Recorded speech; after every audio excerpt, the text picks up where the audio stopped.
Si le gustan las comedias americanas clásicas, es muy probable que recuerde al inolvidable Don Knotts. Era el adorable y torpe ayudante del sheriff Barney Fife en la icónica comedia de los 60 El show de Andy Griffith. Un papel que le valió 5 premios Emmy. Su ritmo cómico, su energía nerviosa y sus expresiones inolvidables le convirtieron en un nombre muy conocido y en un tesoro nacional.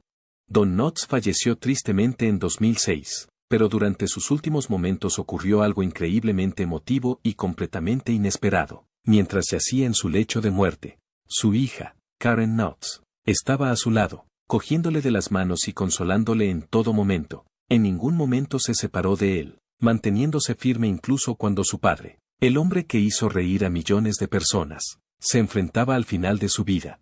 Pero entonces, en un momento que la cambiaría para siempre, Don Knotts le susurró unas últimas palabras. Karen se guardó lo que le dijo durante años, hasta ahora, y lo que finalmente reveló, bueno, podría conmocionarte hasta los huesos.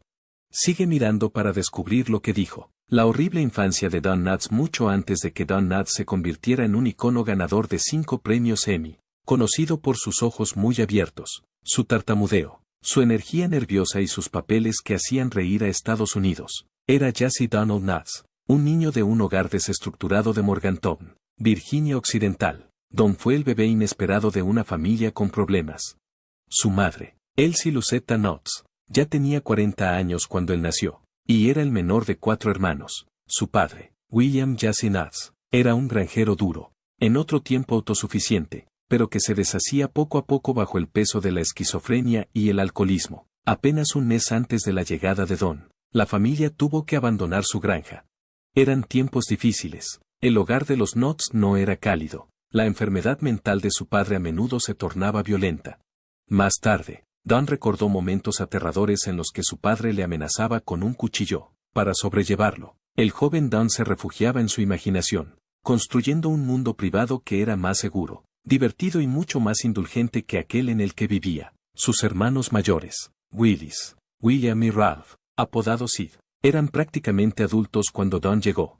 No conectaban fácilmente con su hermano mucho más joven, como su padre, bebían mucho, y aunque a menudo arremetían contra Don, él seguía viéndolos como grandes, especialmente a Sid. Sid tenía una chispa cómica natural y podía hacer reír a la familia incluso en los momentos más oscuros. Para Don, Sid era más que un hermano, era un héroe personal. Entonces sobrevino la tragedia. Sid murió repentinamente de un grave ataque de asma, dejando un vacío en la familia y en el corazón de Don. Fue una pérdida que nunca olvidó. Desesperado por encontrar consuelo, Don recurrió a algo inusual. Un muñeco llamado Danny. Danny no era solo un juguete, era el compañero inventado de Don, su amigo imaginario convertido en accesorio de comedia. Con Danny, Don empezó a hacer pequeñas actuaciones, encontrando alegría y confianza en hacer reír a los demás, aunque al principio solo fuera fingiendo. En el instituto de Morgantown, Don empezó a salir de su caparazón. Era muy querido, divertido e incluso fue elegido presidente de la clase. Pero la popularidad no borró sus dudas. Se sentía escuálido, pobre y fuera de lugar, y nunca se quitó de encima la sensación de que no pertenecía a ningún sitio. Aún así, su amor por la actuación no hizo más que crecer. Cuando se graduó, Don estaba convencido de que quería triunfar en el mundo del espectáculo, así que hizo las maletas con sus sueños, su maniquí y su valor, y se dirigió a Manhattan con solo 18 años. Sin embargo, Nueva York no le puso la alfombra roja.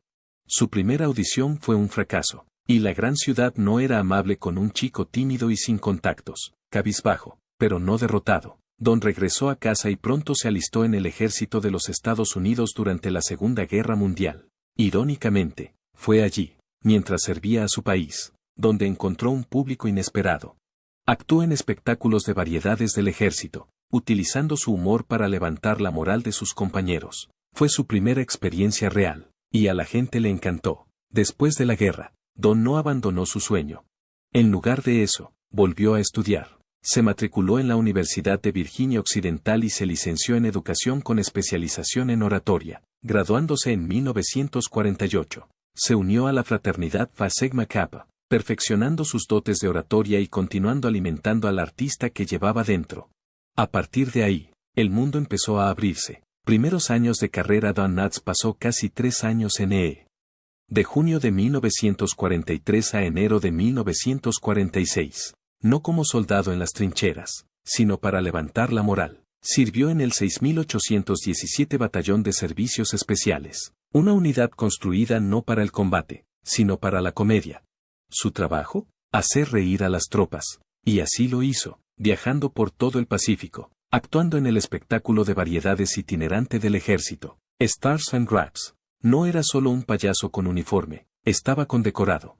Cuando dejó el ejército, Don había ganado la medalla de la victoria de la Segunda Guerra Mundial, la medalla de la liberación de Filipinas, la medalla de la campaña del Pacífico Asiático, con 4 estrellas de bronce, la medalla de la campaña americana, la medalla de buena conducta, una insignia de tirador para la carabina M1 y el pin de solapa de servicio honorable. Puede que se alistara en el ejército para escapar de la vida en un pueblo pequeño y de una infancia dura, pero se marchó con determinación, aplomo y presencia escénica, tras ser licenciado como técnico de grado 5, igual que un cabo. Knotts regresó a un terreno conocido, la Universidad de Virginia Occidental.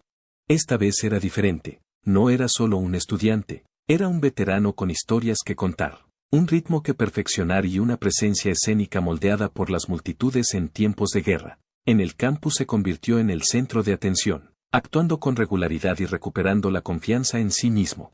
Pero algo más sucedió durante esta segunda carrera en la universidad, algo mucho más personal. Se enamoró. Knotts conoció y se casó con Kay Matz, una relación que marcaría su vida posterior a la universidad. Con una licenciatura en pedagogía y una especialización en oratoria en su haber, y una esposa a su lado, Knotts volvió a hacer las maletas y esta vez se dirigió a Nueva York, decidido a triunfar. Esta vez, no era un aspirante desconocido. Gracias a las conexiones militares que hizo durante su servicio, empezaron a abrirse puertas. Se lanzó al circuito de los clubes de la comedia, contando chistes en salas llenas de humo. Consiguió un papel en la radio, en la serie western Bobby Benson and the B-Barbie Riders, como Wendy Wells, un personaje sabelotodo con ocurrencias rápidas y un gran sentido del humor. Luego debutó en televisión, con un papel fijo en la telenovela Search for Tomorrow, de 1953 a 1955. No era comedia, pero le llevó a la pantalla y a los salones de toda América, pero fue en 1956 cuando las cosas despegaron de verdad. Ese año, Knotts consiguió un puesto en The Steve Allen Show, uniéndose a un grupo cómico que lo cambiaría todo. Se hizo conocido por interpretar a un nervioso de ojos saltones en los simulacros de entrevistas de Allen. Era oro puro, al público le encantaba.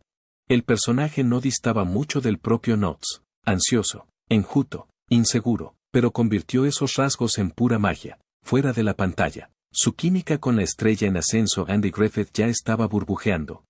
De 1955 a 1957, ambos actuaron codo con codo en Broadway en Sin Tiempo para Sargentos. Knotts interpretó 2 papeles divertidísimos, el de un predicador con los ojos muy abiertos y el de un cabo torpe llamado Manuel de Steriti. Cuando la obra fue adaptada al cine en 1958, Knotts volvió a interpretar su papel, robando escenas con su encanto nervioso, mientras Griffith asumía el papel principal. Aquel papel, el de un administrador de pruebas de las fuerzas aéreas que se deshacía lentamente ante un pueblerino, insinuaba lo que estaba por venir. Fue el comienzo de uno de los mejores dúos cómicos de la historia de la televisión estadounidense. Don Knotts finalmente había llegado.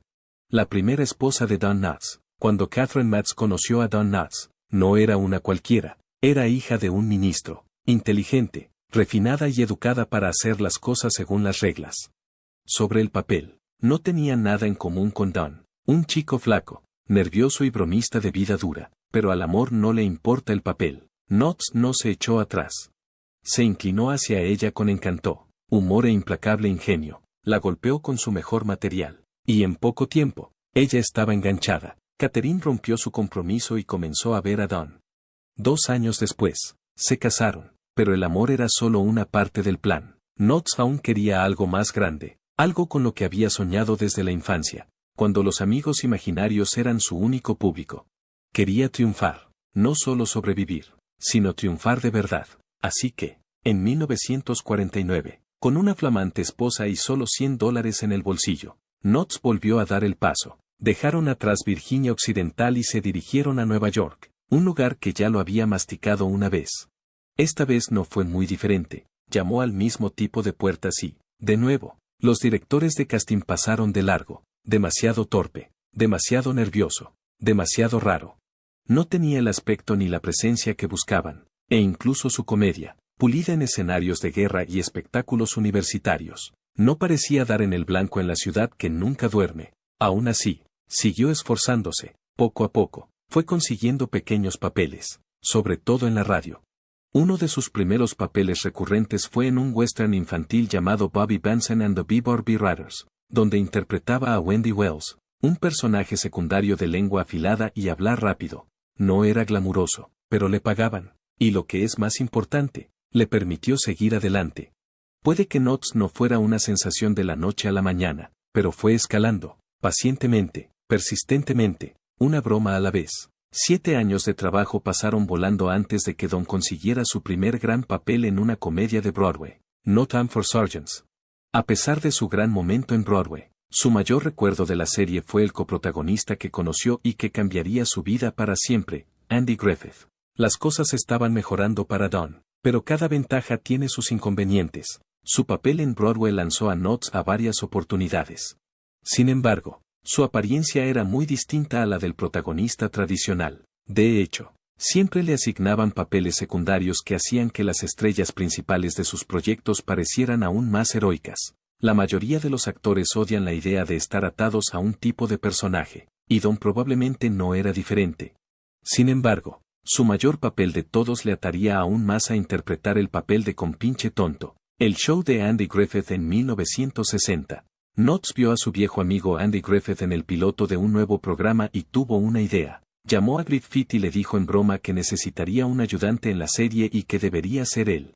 Griffith conectó a Knots con la producción del programa, y el resto, como suele decirse, es historia. El show de Andy Griffith sirvió de escenario para el papel más reconocido y premiado de su vida como el Sargento Bernay. La serie fue un éxito rotundo, pero la vida personal de Knots no lo fue tanto. La química de Knots con Andy Griffith era tan clara como el día, y puedes juzgarlo por ti mismo en una reposición de TV Land del show de Andy Griffith. Sin embargo, su mujer no encajaba tan bien con el público del programa. Los informes dicen que no se llevaba bien con la esposa de Andy, y por desgracia, parece que ella tampoco se llevaba bien con su marido. Para los telespectadores, Knots floreció como coprotagonista de Griffith, y ambos aportaron risas y calidez a American Homes Weekly. El rodaje de la serie era un trabajo duro, y Knots se tomaba la comedia muy en serio. Sin embargo, si el resultado de sus propias relaciones sirve de prueba, no cuidó tan bien de su propia casa.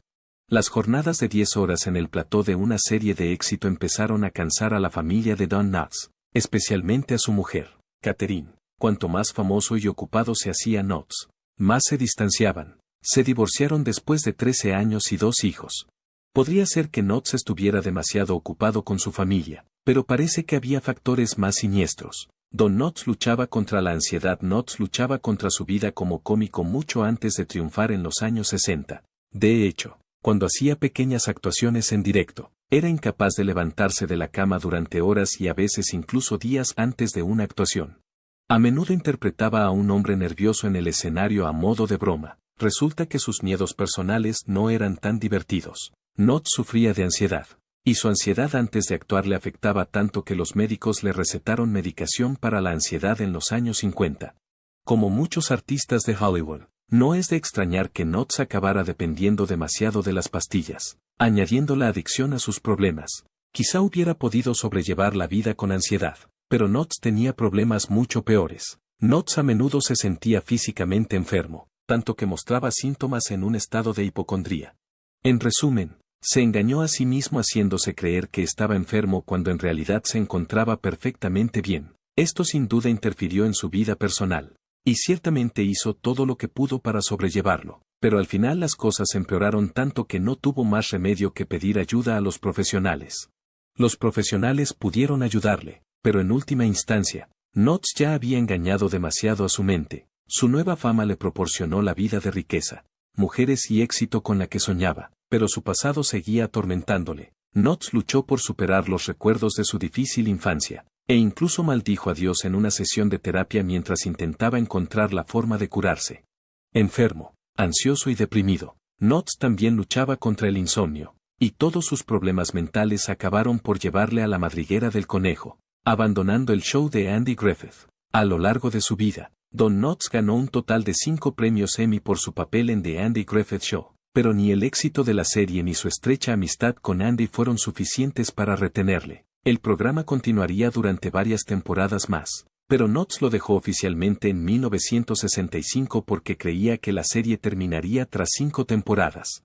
Tenía un contrato de 5 años y empezó a explorar otras oportunidades, incluido un contrato cinematográfico con Universal, aunque estaba dispuesto a volver a la serie. Al final se centró en su carrera cinematográfica, aunque se fue como miembro regular del reparto. Knotts regresó a The Andy Griffith Show para un puñado de apariciones como invitado en las siguientes temporadas. El público consideró que la marcha del actor mermaba la calidad del show de Andy Griffith. Su hija dijo que Knotts se marchó debido al ajetreo diario de trabajar en televisión. Rodar un programa de televisión es sin duda un trabajo duro, pero al parecer eso no era lo único que llenaba la agenda de Knotts. Knotts, el hombre de la dama, aunque su primer matrimonio acabó en desastre, Knotts no dejó que eso le apartara del mercado, aunque en la pantalla solía ser un segundón. Fuera de ella salía mucho con mujeres, y otras celebridades lo consideraban todo un don Juan. Puede que le fuera muy bien en el mundo de las citas, pero por desgracia todo se le subió a la cabeza. En 1969, Knotts consiguió un papel protagonista en la comedia picante The Love Girl. Interpretaba al propietario de una revista que reflotaría su negocio publicando material mucho más subido de tono, lo que le convertiría en un soltero popular. Knotts aprovechó la oportunidad de interpretar algo opuesto al querido Sargento Bernay, pero en la película no interpretó al soltero ni de lejos tan bien como en la vida real. A algunos críticos les encantó, pero al final fracasó y muchos cines ni siquiera la proyectaron. El público simplemente no podía aceptar a Knotts como Don Juan, y nunca volvería a intentar un papel así. No parecía dispuesto a renunciar a una carrera como actor principal, pero si sus siguientes pasos demostraron algo, tal vez debería haberlo hecho. Knotts se centró en el cine e incluso firmó un gran contrato con Universal. Dirigió varias comedias en los años siguientes, entre ellas The Incredible Mr. Limpet y The Reluctant Astronaut. Ninguna de estas películas recibió ni de lejos la aclamación de su trabajo en televisión, y Knotts podía sentirlo. Volvió a la mesa de dibujo, pero sin mucha suerte. En 1970, The Don Knotts Show se emitió por primera vez. Knotts había firmado para presentar su propio programa de variedades, y las expectativas de éxito estaban por las nubes. Sin embargo, con Knotts compitiendo con otros populares programas de variedades de la época, fue un desastroso fracaso. Llegó el momento de aceptar que su carrera no iba a ser como había soñado.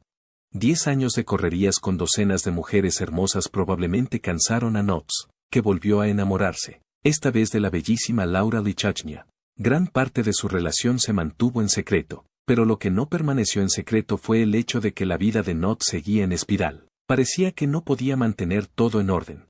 El diagnóstico, con su carrera estabilizada y su vida amorosa en orden, Knotts debería haber podido celebrarlo, pero pronto se dio cuenta de que le costaba hacer cosas comunes como leer, conducir e incluso reconocer caras. Tenía los ojos borrosos. Cuando por fin fue examinado por profesionales médicos, la verdad era peor de lo que podía imaginar. Los médicos diagnosticaron a Knotts degeneración macular. La estrella de la comedia estaba perdiendo la vista, y recibir rápidamente ese tipo de noticias podía desconcertar a cualquiera.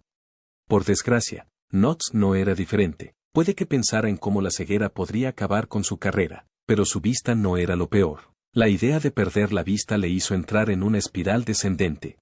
Según su esposa en ese momento, Laura Lee, el diagnóstico le empujó a vivir una especie de lista de deseos, fuera lo que llenaba la lista de cosas por hacer. Knotts estaba ciertamente deprimido, y permitió que su preocupación y frustración afectaran a los que más quería, demasiado para Laura Lee. Tras casi 10 años de matrimonio, él y Laura Lee se divorciaron en 1983. Según ella, su inminente ceguera y su dramática respuesta a la misma pusieron el último clavo en el ataúd. Por suerte, Knotts pudo permitirse los mejores cuidados y se sometió a una operación ocular que le devolvió la vista. Trágicamente, más problemas acechaban a la vuelta de la esquina. Todos tenemos nuestros vicios, y uno de los de Knotts era su hábito de fumar. El hábito estaba definitivamente de moda entre otras celebridades durante su época en Hollywood.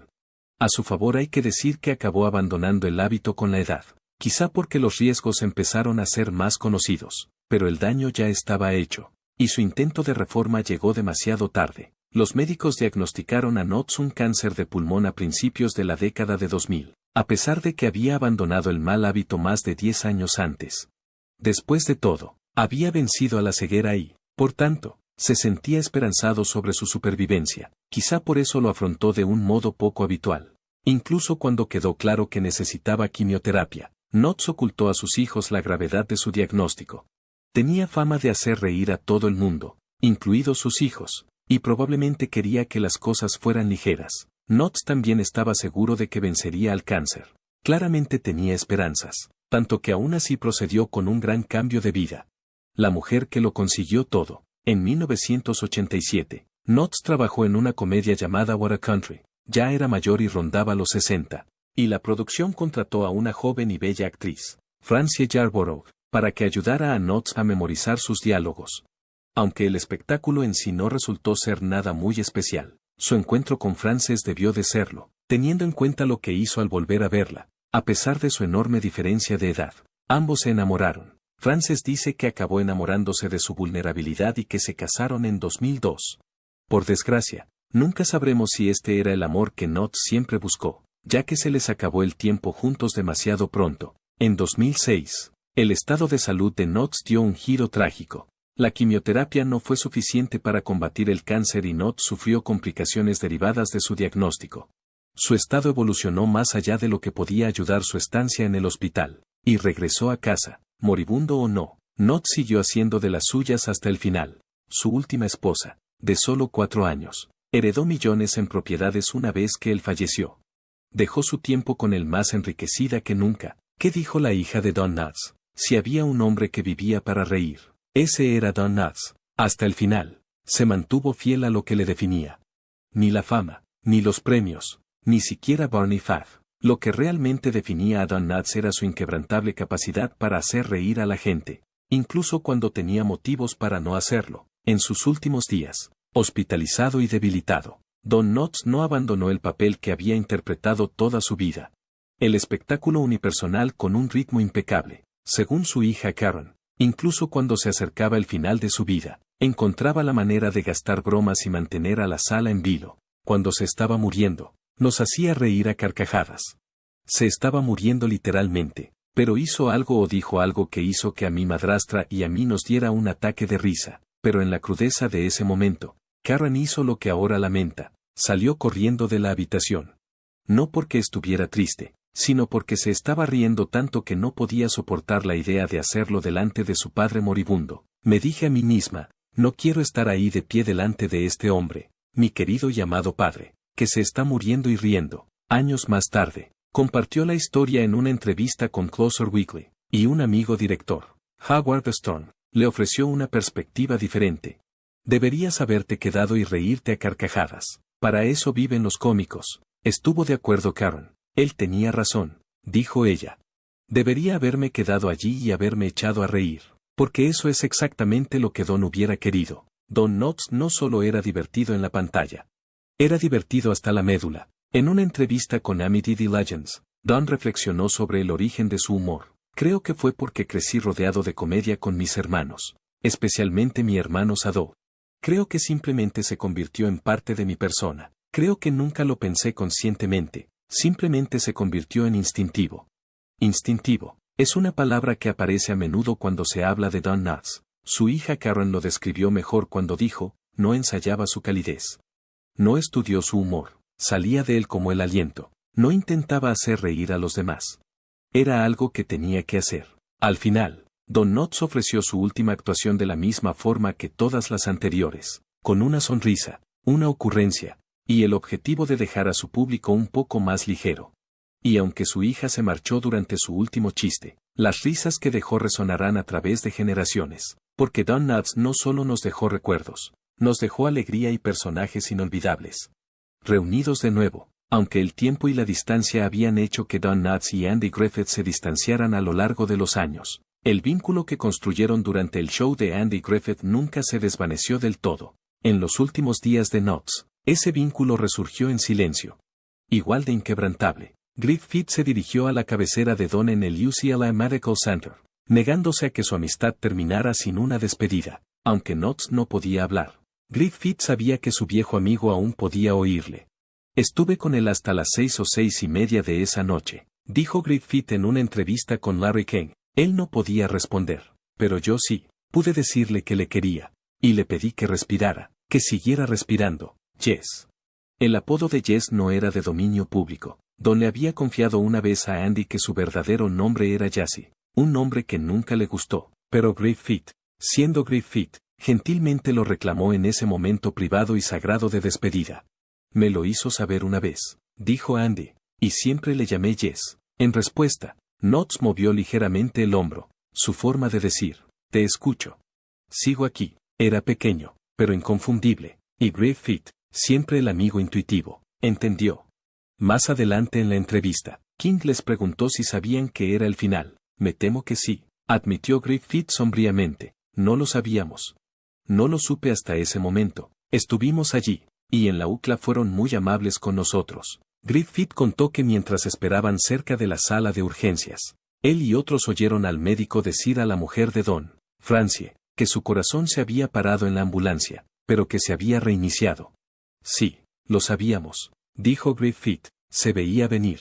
Don Knox falleció el 24 de febrero de 2006, a la edad de 81 años.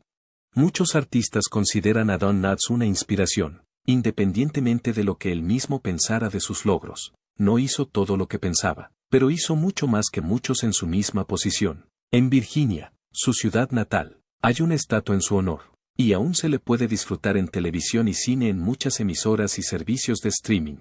¿Qué opinas de Don Knotts? ¿Alguna vez te hizo reír su personaje en The Andy Griffith Show? Deja tu opinión en los comentarios. Si te ha gustado este video, recuerda darle a me gusta, compartirlo y suscribirte a nuestro canal. No te olvides de ver el siguiente video en tu pantalla. Lo disfrutarás.